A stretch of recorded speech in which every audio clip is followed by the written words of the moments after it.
औज़ुबिल्लाहि मिनश्शैतानिर्रजीम बिस्मिल्लाहिर्रहमानिर्रहीम इय्याका नअबुदु व इय्याका नस्तईन अल्लाहुम्मा सल्लि अला सय्यदिना व मौलाना मुहम्मदिन व अला आलिहि व अस्हाबिहि व बारिक वसल्लम। ए खुदा मुझे ऐसा दस्ते शफ़ा दे, मैं जिसे दवा दूँ तू उसे शफ़ा दे। नाज़रीन मोहतरम, अस्सलामु अलैकुम व रहमतुल्लाह। आप सबको खुशामदीद। सबसे पहले मैं अपने जो दोस्त नए आज शामिल हो रहे हैं उनसे गुजारिश करूंगा कि वो मेरा चैनल सब्सक्राइब करें और बेल आइकॉन पर क्लिक करें। मैं होम्योपैथिक डॉक्टर मोहम्मद अशरफ चौधरी गढ़ी शव लाहौर से आपकी खिदमत में हाज़िर हूँ। आज मैं एक कॉमन सी बीमारी लेकर आपके सामने हाज़िर हुआ हूँ। इस बीमारी को उर्फ़े आम में मिर्गी कहते हैं। बहुत कम लोग जो हैं इसमें मुब्तला हैं। 1000 में से शायद कोई 4-5 लोग इस बीमारी में मुब्तला होंगे। और इत्तेफाक की बात है कि लोग बताते भी नहीं हैं कि हमें मिर्गी का ये प्रॉब्लम है। मिर्गी या एपिलेप्सी इसको बोलते हैं। तो ये बीमारी एक पाकिस्तान के तकरीबन 5 मिलियन लोगों को है। तो इस बीमारी का अल्हम्दुलिल्लाह होम्योपैथिक में इलाज मुमकिन है। मैं आज आपसे शेयर करता हूं कि ये बीमारी क्यों होती है, और ये भी मैं आपसे अर्ज़ करता चलूं कि बहुत कम होम्योपैथ एपिलेप्सी के बारे में इस तरह अपने ख्यालात का इजहार करते होंगे। मेरी आज की वीडियो एंड तक देखिएगा, उसके बाद आपको एपिलेप्सी के बारे में कभी भी परेशान होने की ज़रूरत महसूस नहीं पड़ेगी इंशाअल्लाह। तो एपिलेप्सी एक न्यूरोलॉजिकल डिजीज़ है, यानी कि मिर्गी का दौरा, एक दिमागी दौरा कहते हैं इसको। तो ये एक कॉमन सी बीमारी है। ये बच्चों, बूढ़ों, जवानों, ख़वातीन को किसी भी वक्त और किसी भी उम्र में हो सकती है। अब आपको मैं बताऊं कि हमारा दिमाग भी एक कंप्यूटर की मानद है। जिस तरह कंप्यूटर के अंदर लाखों किस्म की वायर्स, तारें मौजूद होती हैं, हर तार का अपना फंक्शन होता है, हर तार अपना अपना काम करती है। तो इसी तरह दिमाग, जो इंसानी दिमाग है, इसके अंदर भी हज़ारों लाखों की तादाद में नसें होती हैं, नर्व होते हैं, बारीक बारीक से नर्व होते हैं। हर नर्व का अपना काम है। मैं बोल रहा हूँ तो ये भी मेरे एक दिमागी नर्व की वजह से ही बोल रहा हूँ। हमारा चलना, हमारा सोचना, हमारा कोई सूंघना, हमारा खाना, हमारा पीना, हमारा लेटना, ये दिमाग के नर्व से ही हमें इत्तलात मिलती हैं और इसी वजह से हमारा जिस्म चलता है। इसी तरह ये दिमाग के अंदर लाखों की तादाद में जो नर्व हैं वो भी सारा अपना अपना कंप्यूटर की तरह अपना काम करती हैं। गुच्छों की तरह हैं लेकिन अलग अलग हैं, साथ साथ जुड़ी हुई हैं लेकिन फंक्शन अपना अलग अलग है। लेकिन बाज़ औक़ात कभी ऐसा भी होता है कि इनमें से कोई दो जो नसें हैं, नर्व हैं, वो आपस में चिपक जाती हैं। तो जब चिपकती हैं तो उदाहरण के करंट तो चल रहा होता है, तो वो आपस में शॉर्ट सर्किट पैदा होता है। और जब ये शॉर्ट सर्किट पैदा होता है तो फिर उन्हीं हिस्सों की, उन्हीं असाब की जो ये नर्व आपस में चिपके हैं, तो उनमें भी तनाव आएगा, उनमें भी अपसेट होंगे, वो नर्व भी अपसेट होंगे।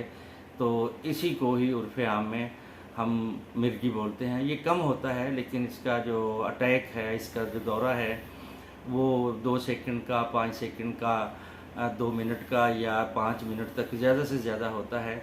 तो बाज़ औक़ात तो ये एक नर्व, जिस सिर्फ हाथ के 2 नर्व आपस में अगर चिपके हैं तो एक हाथ हिलेगा वक्ती तौर पे, आर्जी तौर पे, तो वो फिर आहिस्ता आहिस्ता ठीक हो जाएगा।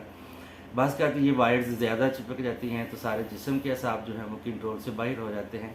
तो यही एक कॉमन सी बीमारी है, कॉमन सी वजह है जिस वजह से ये एपिलेप्सी का अटैक होता है। इसके बाद और भी इसकी वजूहात क्या होती हैं कि जिस्म सारा हमारा कपकपाता है, हिलता है। बाज़ औक़ात हाथ ज़्यादा कपकपाते हैं, जिस्म जो अकड़ जाता है, गर्दन पीछे की जानब अकड़ जाती है, पेशाब तक निकल जाता है, कपड़े गीले हो जाते हैं, मरीज़ बेहोश हो जाता है। और इसके अलावा कभी ज़बान के कटने का खौफ भी हो जाता है, और कभी कभी तो सांस बंद हो जाए और तो मौत भी वाक़या होती है। और इस तरह जो है वो मौत का खौफ भी होता है। तो हमें इन मरीज़ों को जो है वो इनका ख़्याल करना चाहिए। बदकिस्मती ये है कि अच्छा, ये इसके अलावा छोटे बच्चों को अक्सर डिलीवरी का अटैक होता है। मसलन डिलीवरी के वक्त हेड इंजरी हो जाना, या डिलीवरी के फ़ौरन बाद 2 साल की उम्र में बच्चे को बहुत ज़्यादा बुखार का रहना, इस वजह से भी या दिमाग में ऑक्सीजन की कमी किसी वजह से हो जाए, तो इस वजह से भी बच्चों में ये मर्ज़ पैदा हो जाता है। तो इसके अलावा बड़ों को स्ट्रोक से हो सकता है। बहस का तो नौजवानों की इंसल्ट बहुत सारी हो जाए, किसी वजह से इंसल्ट फील करते हैं, उस वजह से भी इसका दौरा होता है। विरासत में भी ये मिर्गी का दौरा मिलता है। तो इसके अलावा हेड इंजरी से भी ये दौरा मिलता है। हेड इंजरी से भी लोगों को दौरे पड़ जाते हैं। तो बाज़ का ब्रेन ट्यूमर की वजह से भी ये अटैक होता है, या पेट के जो टेप वर्म हैं उनकी वजह से भी ये हो सकता है। ख़वातीन को ये दौरा ज़्यादातर हो सकता है, लेकिन याद रखें हर अटैक जो है वो मिर्गी का अटैक नहीं होता, हर दौरा मिर्गी का दौरा नहीं होता। इसलिए मिर्गी के दौरे को भी समझना है कि ये मिर्गी है, या बाज़ कभी कभार दौरे पड़ते हैं, फिट्स पड़ते हैं, तो उसको हम मिर्गी समझ लेते हैं। अच्छा, अब पाकिस्तान में अब हमारे माशरे में क्या है कि जब किसी को अगर ये मिर्गी का अटैक होता है तो हम लोग उसको सुपरस्टिशंस की तरफ ले जाते हैं, तोहमात की तरफ ले जाते हैं। हम कहते हैं इस पे जिन आ गए, भूत आ गए, जादू कर दिया। हम झाड़ फूंक करते हैं, तवीज़ गंडे करते हैं। तवीज़ गंडे इसका इलाज नाज़रीन नहीं है। होम्योपैथी में इसका अल्हम्दुलिल्लाह सुम्मा अल्हम्दुलिल्लाह शाफ़ी इलाज मौजूद है। मैं आपको से चंद अद्वियात शेयर करता हूँ, आप इन अद्वियात को इस्तेमाल करवाएँ अपने मरीज़ को, अपने गली मोहल्ले, रिश्तेदारों, दोस्तों में जहाँ भी कहीं मिर्गी का मरीज़ हो, परेशान ना हो। उसकी शादी के बारे में, उसके फ्यूचर के बारे में बिल्कुल भी परेशान ना हो। इंशाअल्लाह ये काबिल इलाज है और ये मर्ज़ इंशाअल्लाह ठीक हो जाएगा। इलाज शुरू करने से पहले कास्टिकम 1 की एक डोज़ दें, उसके बाद बेलाडोना 30 में दें, बोफोराना 30 में दें, और पल्साटीला 30 में दें, कोप्रोमेट 30 में दें, और ख़वातीन में पल्साटीला 30 में दें। ये 4-5 अद्वियात आप इकट्ठी भी कर सकते हैं, और इनको 20-20 कतरे सुबह दोपहर शाम 2-3 माह के अंदर अगर आप ये पिलाते हैं मरीज़ को, तो इंशाअल्लाह मरीज़ का मिर्गी के दौरे से, मिर्गी के मर्ज़ से निजात हासिल हो सकती है। मरीज़ मिर्गी से छुटकारा पा सकता है। अल्हम्दुलिल्लाह मुझे सन 2000 में मैं हॉस्पिटल में अपनी किसी मरीज़ की तीमारदारी के लिए गया, तो वहाँ पे रहीम यार खां का एक मरीज़ मैंने देखा जो 4 माह से वहाँ पे ज़ेरे इलाज था। मैंने पूछा इसको क्या हुआ है, कहते मिर्गी है। तो मैंने उनके अटेंडेंट से कहा कि आप मेरे क्लिनिक पे तशरीफ़ लाएँ। तो वो मेरे क्लिनिक पे तशरीफ़ लाए, मैंने उनको दवाई दी। अल्हम्दुलिल्लाह 4 माह के इलाज से वो मेरा मरीज़ था वो मिर्गी के मर्ज़ से मुकम्मल तौर पर छुटकारा पा चुका था। और इंशाअल्लाह आप भी अपने दाएं में कोई मरीज़ देखें तो आप उसका इलाज करें, उसको अद्वियात दें।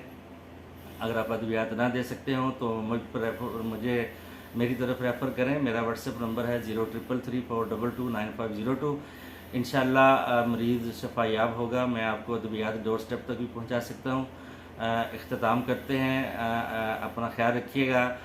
अस्सलाम वालेकुम रहमतुल्लाह। मेरा चैनल सब्सक्राइब ज़रूर कीजिएगा और बेल आइकॉन पे क्लिक ज़रूर कीजिएगा।